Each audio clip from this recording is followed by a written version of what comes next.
mengapa Yesus disebut Tuhan? Bukankah dia ini, banyak orang bilang, hanya seorang nabi? Ya, Shalom. Nabi itu menurut agama apa dulu? Pertanyaannya gitu. Kalau nabi menurut agama Islam misalnya ya, seorang yang menerima wahyu Tuhan tidak wajib menyampaikannya kepada umat.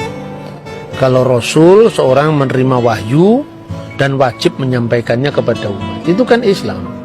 Di dalam Kristen, nabi itu berkaitan dengan kata pengkabar atau haroeh, pelihat. Jadi nabi itu sesuatu yang memiliki nubuat untuk masa depan yang belum terjadi, makanya disebut dalam bahasa Yunani prophetes. Jadi dalam iman Yahudi dan iman Kristen definisinya beda. Nah makanya Yesus itu hanya nabi. Kenapa disebut Tuhan? Pertanyaan harus diurai dulu, makna nabi itu apa, gitu. Tidak boleh kita kemudian memaksakan definisi kita kepada orang lain. Nah ketika saudara muslim mengatakan bahwa Isa itu Rasulullah, Musa itu Rasulullah, lah tiba-tiba lihat Paulus Rasul, lah ini Rasul palsu ini. Istilahnya sama tapi pemanaannya beda. Dalam ajaran Yahudi dan Kristen itu Musa tidak pernah disebut Rasul, tetapi Nabi. Gitu. Abraham disebut Nabi, tetapi tidak pernah disebut Rasul. Rasul itu bahasa Ibrani saliyah, bahasa Aramnya salihah, artinya utusan, kongregasi. Dan Yesus disebut Rasul juga dalam Ibrani pasal 3 ayat 1. Tapi maknanya Rasul di situ adalah utusan Tuhan dalam sakramen penebusan dosa. Seperti imam besar dulu adalah utusan Tuhan yang mewakili 12 suku Israel. Diasisteni oleh 70 tua-tua kan itu kan. Maka pola ini persis diteruskan oleh perjanjian baru. Yesus adalah imam besar perjanjian baru, makanya dia disebut Rasul, mewakili 12 suku, sekarang dirohanikan. 12 suku itu sekarang adalah gereja, ya, 70 murid, tapi bilangannya tetap sama, ada imam besar, ada 12 murid, ada 70 murid. Itu kan gambaran Yudaisme tentang imam besar yang menjadi utusan mewakili 12 suku, biasanya Imam Lewi kan. Kemudian ada 70 tua-tua, ya, itu yang tercatat di sana. Itu jadi Yesus itu nabi juga, tapi nabi dalam makna yang berbeda dengan nabi Islam, gitu loh. Dan nabi tidak dipertentangkan dengan ketuhanannya, karena jabatan imam besar itu ada jabatan Mesias atau sang Mesias itu imam, nabi, raja. Ini. Jadi Mesias itu raja, Mesias itu nabi, Mesias itu imam. Itu dalam iman kita. Kalau soal Tuhan, kita kalau menyanyi di gereja-gereja karismatik, gereja-gereja Pentakosta itu kan, Yesus Tuhan dan Allah kami, itu kan. Jadi dalam hal ini Yesus adalah God sekaligus Lord. Saksi Yehova percaya Yesus itu Lord, Tuhan, tapi nggak percaya Yesus itu God. Karena apa? Dia masih rancu dalam memahami Yohanes pasal 1, ayat 1. Jadi, Yesus disebut Allah itu bukan kemanusiaannya itu adalah Allah, tidak. Tapi praeksistensi. Sebelum firman menjadi daging, firman itu sudah ada, dan firman itu adalah Allah. Jadi dalam wujud ilahinya, dalam kodrat ilahinya, firman itu adalah Allah. Kemanusiaannya tentu baru ada telah dilahirkan Bunda Maria kan. Nah dalam tugas kemesiasannya itu, maka Yesus disebut Tuhan. Tuhan itu Lord. Dari mana teksnya? Kalau kita membaca misalnya di dalam Injil Markus ya, pasal 12 ayat 29 dan seterusnya, itu jelas ketika Yesus ditanya hukum apa yang paling utama dari segala hukum yang ada. Misvah Harishona. Itu yang pertama, Shema Yisrael Adonai Elohenu Adonai Echad. Shema Yisrael Adonai Elohenu Adonai Echad. Dengarkanlah wahai Israel, Tuhan Allah kita, Tuhan itu esa.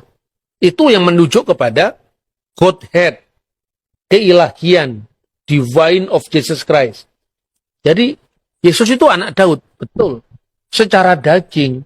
Makanya Injil Matius diawali dari inilah silsilah Yesus Kristus, the book generation, ya, Sefer Toledot Yesua HaMasiah. Buku generasi, buku silsilah Yesus Kristus ben David, anaknya Daud ben Abraham. Jadi secara daging dia anaknya Daud, karena dia keturunan Daud. Itulah yang merujuk pada kemanusiaan Yesus Kristus. Makanya orang banyak itu kan kaget.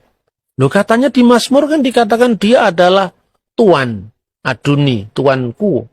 Bagaimana dia disebut tuannya Daud sekaligus anaknya Daud? Coba kita baca Mazmur ya Tehillim 110, kita baca di sana. Ayat 1 dulu, ayat 1 dulu. Ya, Mazmur Mesianik, betul. Le David Mismor, Neum Adonai Ladoni, Sef Lemini Ad Asid, Oyefeha, Hadom Relak Leha, menjadi tumpuan kakimu. Jadi kalau di sini diterjemahkan secara bebas begini, Mazmur Daud. Tuhan mendeklarasikan kepada Tuanku, duduk di sebelah kananku, sampai ku buat musuh-musuhmu menjadi tumpuan kakimu. Nah, itu yang menarik adalah permainan kata kalau di bahasa Indonesia, Tuhan dengan huruf besar, karena itu menerjemahkan YHWH. Sedangkan yang satu adalah Ladoni, Tuan, benar-benar Tuan. Nah, Tuhan itu Tuan di atas segala Tuan. Gitu. Nah, yang menarik di sini, yang ayat keempat kali ya Pak? Ya, ya. Ini tentang keimaman. Misbah Adonai, Velo Yinachem, Ata Kohen Leolam, Al Dibarti Malkisedek. Jadi, Tuhan bersumpah dan dia tidak menyesal. Engkau adalah imam. Imam, tapi menurut apa? Imam yang kekal menurut perkataan Melkisedek. Nah, itu keimamannya Yesus, bukan imam berarti dalam dia harus keturunan Lewi, bukan. Tapi dia adalah imam menurut Melkisedek. Makanya tadi disebut ada 3 matra atau 3 aspek dalam gelar Mesias, yaitu raja pertama ya. Makanya disebutkan di situ firman Tuhan, Neum Hashem Ladoni, kepada Tuanku.